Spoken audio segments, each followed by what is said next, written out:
Hey everybody, welcome back for another episode of How to Counter, where we show you how to deal with some of the hardest to deal with fighters in Mortal Kombat. Today we're going to be focusing on Goro, the DLC fighter, who a lot of people love to play as and hate to play against. Yeah, absolutely. One of the former being right there, and one of the latter being right here. So I love Goro. I know you do, and I hate him. Let's jump on in and see what we can do to help you deal with this monstrosity. So the first thing that a lot of online Goro players like to mess around with is his teleport ground stomp. I know you love the heck out of it. It's got 3 different versions, so tell us about those. So you've got the main version, which most people use, which is just down up. Down up, right. As soon as you leave the screen, it'll land where your opponent was as you left the screen. Yep. That's the easiest to get around.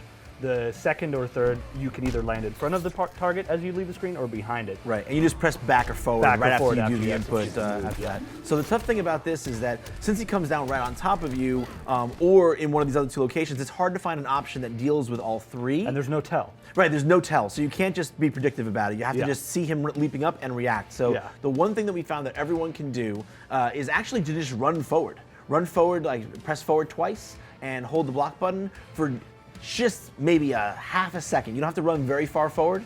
You can check out in the video right here, but just run forward, and a lot of times you can actually just either uppercut or throw right after that and catch them right as they come down.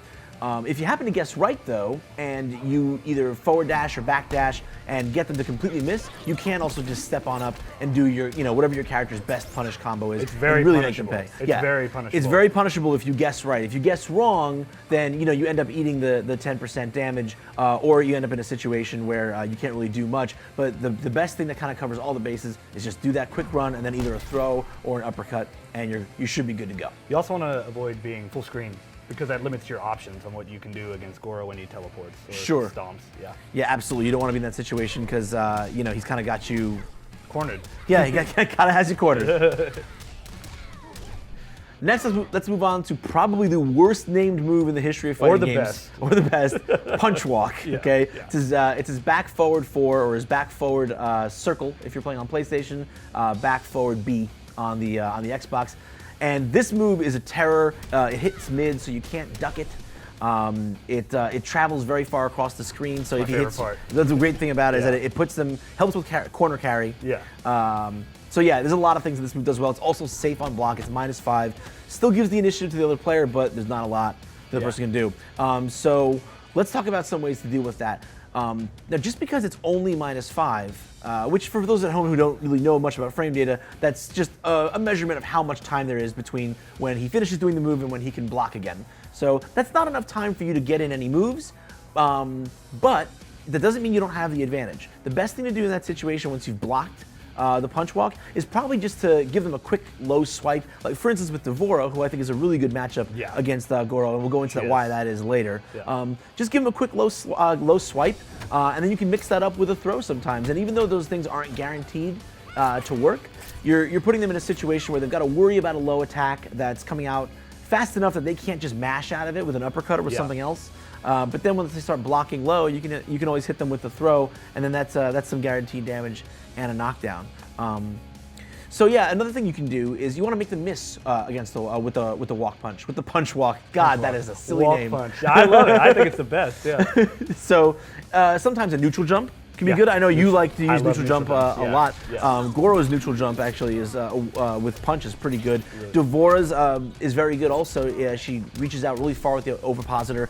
Also, Kung Jin is a good example of another neutral jump punch that really has a lot of range and a lot of reach, and you can use that to take down the punch walk as well.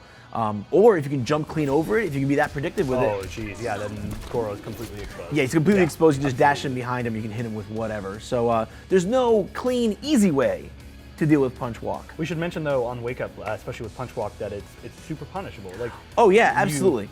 You have to respect Goro, but you don't have to just submit anytime he starts punch walking, unless it's armored, because then you got to just get out of there. Sure. The armored punch walk, there aren't really any great answers for, but we'll get more into how you shouldn't over-respect Goro in just a second. Oh, okay, definitely. So Goro, if you can't tell by now, is a pretty formidable character. He has a lot of great tools, really great pressure tools. We could go on for a while about all the ways he can mix you up and the ways he can keep pressure on you. But the key thing, you were just getting to this a little bit before, is you can't over-respect him. Yeah, like, especially with punch walk, you were getting into before. He's totally momentum based, in my opinion. He's probably one of the, I think once they get going and get that momentum, he's one of the most difficult to stop. Yeah. And you don't have to respect a lot of his moves unless they're armored. You know, like the punch walk, wake up punch walk is really strong, but it's not invulnerable. You can poke people out, you can duck them, you can uppercut. Exactly. That's worth noting. Although you can't quite duck the punch walk, but yeah, all those other options are totally valid because in Mortal Kombat X, as opposed to Injustice, there is no invulnerability on wake up special moves, so you don't have to respect the non-armored, the non-EX version that much. In fact, any attack string, just standing over them with any attack string while they try to get up with a punch walk, will stop them dead in their tracks. But it just plays into this larger strategy that you have to take with Goro, waiting him out and trying to play a patient kind of zoning game, a keep away game, isn't really effective. He has ways to get in. You really have to put him on his back heel because his only great way to get out of pressure is really that EX punch walk, which will get him out of pressure and it'll get him a full combo to boot. So it's really scary. But what you want to do is put him in situations where he feels like he has to use it. So if you keep constant pressure on him, that's why a character like D'Vorah is so good because she's got great pressure strings. She's got really good high-low mix-ups. You can pressure Goro players into feeling like they have to EX punch walk to get to safety. And every time they EX punch walk just randomly to get to safety, that's one less EX punch walk they have to use in a combo to convert into big damage. Yeah, he's strongest when he has meter, so that's another thing you should keep an eye on. When his meter gets low is really your time to get in there and just punish him and make sure he doesn't have those tools for later. Yeah, absolutely. Like, not only do you want to make him spend meter in situations where he doesn't want to, but you have to be aware that like when he doesn't have meter, he also doesn't have a way to get you off of him effectively, and that is the time to really try to bully him with a lot of quick attacks up close and with good high-low mix-ups, which D'Vorah has plenty of, but you can certainly use a variety of other characters like Liu Kang, Kung Lao, Cassie Cage, all have good mix-ups and good pressure, and many others. So you should lean on those in this kind of matchup. So that's all we've got for this episode of How to Counter. I hope we've given you some good tips on how to take care of Goro. And for more on Mortal Kombat X and how to counter more of their characters, keep it right here on IGN.